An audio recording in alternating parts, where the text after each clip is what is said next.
Hey, tonight is night 2 of a nighttime devotional series I'm doing, where I'm inviting you to read Psalm 119 with me before bed. Reading my Bible before I go to sleep, and specifically reading Psalms, is something that has brought me so much peace at night, and I have so much more peace going to sleep after I've read my Bible.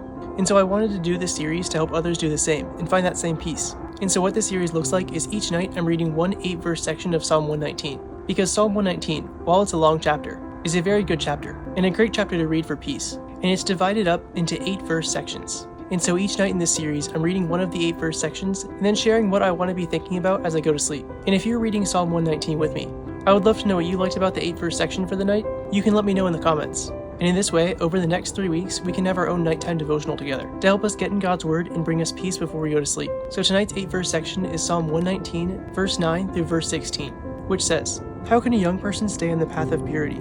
By living according to your word. I seek you with all my heart. Do not let me stray from your commands. I have hidden your word in my heart, that I might not sin against you. Praise be to you, Lord. Teach me your decrees. With my lips I recount all the laws that come from your mouth. I rejoice in following your statutes, as one rejoices in great riches. I meditate on your precepts and consider your ways. I delight in your decrees. I will not neglect your word."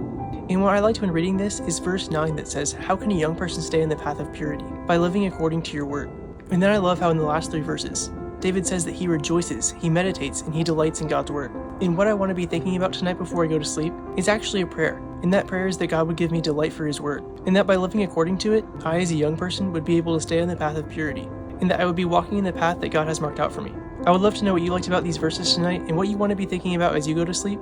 You can let me know in the comments. And if you want to join me in this nighttime devotional series, I will be doing this for 22 nights, as there are 22 8-verse sections in Psalm 119. So if you want to join me in this, that would be awesome. Let's build a nightly Bible habit together and fill our minds with God's word and with peace as we go to sleep. Thank you so much for joining me in this video. Come back tomorrow night where we'll look at the next 8-verse section of Psalm 119.